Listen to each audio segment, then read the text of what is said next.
Nicolas Lopez, bonjour. Vous êtes le directeur des services du réseau Crédit Pro. Tout d'abord, merci d'avoir accepté l'invitation de Franchise Magazine. Bonjour Vincent, je vous remercie. Pouvez-vous nous présenter le concept Crédit Pro en quelques mots? Crédit Pro, c'est un réseau de courtiers en financement professionnel qui a été créé en 1989. Alors, il y a eu un premier cabinet pilote qui a été créé en 1989 par Charles Marinakis, aujourd'hui le PDG de Century 21, sur le principe, sur le besoin en tout cas, qu'il fallait créer un intermédiaire entre les banques et les entreprises pour aider les entreprises à se financer. Et Charles, à l'époque, avait ressenti ce besoin et trouvait qu'il manquait d'intermédiaires. Donc le réseau s'est lancé à cette époque-là, et puis progressivement s'est développé, puisqu'aujourd'hui, en 2024, on est donc à peu près 60, un peu plus de 70 agences pour à peu près 150 membres de la communauté Crédit Pro. Et notre métier, donc, c'est d'aller chercher les financements pour les entrepreneurs et les dirigeants d'entreprise. Et quels sont vos objectifs de développement en franchise pour les années qui viennent? Alors, il y a deux objectifs. Le premier objectif, c'est de continuer à développer la partie humaine de Crédit Pro, donc la partie franchisée, la partie mandataire, parce qu'on accompagne également le développement de nos réseaux de franchise. En tout cas, on essaye. On vise entre 10 et 20 nouvelles franchises chaque année. Alors, on a la chance d'être sélectif, enfin, de plus en plus en tout cas, parce que on suscite de l'intérêt, c'est tant mieux pour nous. Donc, on peut être sélectif, ce qui était moins le cas forcément au début. Donc, on se dit entre 10 et 20 nouvelles agences chaque année. Et l'autre objectif, c'est de continuer à croître au niveau du chiffre d'affaires. Donc, on est sur une croissance à deux chiffres depuis 5 ans. Et même si effectivement les conditions sont toujours un petit peu plus compliquées, même si elles n'ont jamais été faciles entre le Covid et la guerre, on continue de croître et on espère maintenir ce niveau de croissance. Quels sont les critères pour devenir franchisé Crédit Pro? C'est une bonne question. Alors, on a essentiellement des profils d'anciens banquiers, mais banquiers d'entreprise, mais pour autant, on a aussi quelques entrepreneurs. Disons qu'il faut avoir une certaine aisance avec les chiffres. Il faut avoir un tempérament commercial assez fort, hein, parce que c'est un métier où effectivement vous êtes sur le terrain très souvent.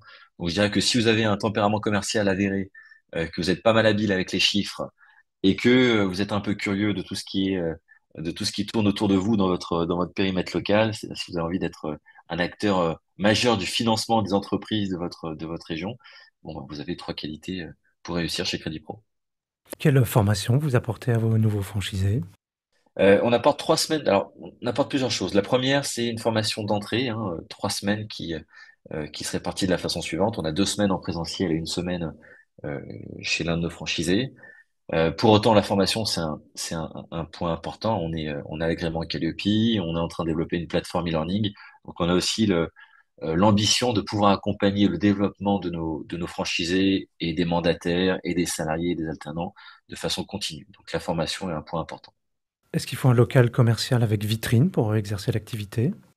Avec vitrine, non, mais un local commercial, c'est apprécié parce qu'on considère que quand vous recevez des chefs d'entreprise, on aime l'idée que vous les receviez dans de bonnes conditions. Donc oui, un local commercial est apprécié. Après la taille, on n'a pas forcément besoin de quelque chose de trop important. Et pour vous répondre, oui, c'est important. Et une agence type, c'est une équipe de combien de personnes? Une agence type, alors ça a changé hein, entre en 2024 et en 2023 et en 2022, où on m'avait posé la question les années précédentes, ça aurait été un peu différent. Aujourd'hui, une agence, c'est presque deux personnes, pas de façon systématique, mais quand même, parfois deux associés. Et on peut trouver dans une agence un mandataire, parfois plus, et on peut trouver bien souvent des alternants. Donc, si on doit faire une répartition, on doit avoir plus de la moitié du réseau qui continue à travailler seul. On a une autre partie qui travaille au moins à deux, et sinon à trois, voire quatre. Quels sont les investissements à prévoir pour devenir franchisé Crédit Pro? Si on prend en compte tout ce qui est droit d'entrée, formation, etc., et puis au-delà de ça, il faut aussi prendre en compte un petit peu d'investissement pour vous lancer, être un peu sécure les premiers temps. On imagine entre 40 et 60 000 euros peuvent être suffisants pour vous lancer dans l'aventure. Vous avez évoqué le Covid, l'Ukraine. J'imagine également la hausse des taux d'intérêt. Quel impact ça a sur l'activité du réseau? Alors nous, ce qu'il faut savoir, c'est qu'on a traversé pas mal de crises. Bah, comme tout le monde, mais par rapport à un autre métier comme celui par exemple de courtier en prêt immobilier, on est relativement protégé. Pourquoi? Parce que dans ce pays, il y a toujours eu une volonté d'entreprendre et une bonne partie de notre clientèle, c'est des gens qui créent des entreprises. Et du coup, quelles que soient les crises, il y a toujours soit des gens qui veulent créer des entreprises, soit des gens qui veulent racheter des entreprises, soit des gens qui veulent céder leur entreprise. Et disons que ce fonds de commerce-là, et ben c'est ce qui fait un peu notre gagne-pain. Alors effectivement, on peut être impacté sur le reste, sur les entreprises un peu plus enfin, existantes, mais pour autant, je vais pas vous mentir, Vincent, on n'a jamais été trop impacté par la crise. Et tout à l'heure, j'évoquais le fait que depuis 5 ans, on a une croissance à 2 chiffres. Ça traduit euh, pas le fait qu'on est protégé, parce qu'on l'est pas, mais en tout cas le fait qu'on avance plutôt sereinement malgré les difficultés qu'on peut rencontrer d'un point de vue politique ou économique. Dans votre métier du courtage, comment se rémunère le courtier? Alors nous, on a un métier qui est assez transparent dans son mode de rémunération, puisque nos courtiers ne se rémunèrent qu'au déblocage des fonds. C'est-à-dire que si demain vous nous consultez pour un financement, on ne sera rémunéré que si on obtient votre financement. Voilà. Ce qui rend les choses assez simples et ce qui encourage la plupart du temps beaucoup de prospects à nous contacter. Donc la seule règle éventuellement que je pourrais transmettre à celles et ceux qui veulent confier leur projet de financement à un courtier, c'est avant de consulter les banques, de passer par nous, ça coûte rien et on vous fera une étude assez rapide pour vous dire si on peut vous accompagner ou non. J'en profite pour préciser qu'on a effectivement un taux de concrétisation des dossiers de 89%, ce qui veut dire qu'assez rapidement, on est capable de vous dire si votre dossier peut être finançable ou non. Et pour finir, quels conseils vous pourriez donner à un porteur de projet qui hésiterait à se lancer dans votre activité? Je crois que la dernière question y a répondu, dans la mesure où l'étude du dossier est gratuite.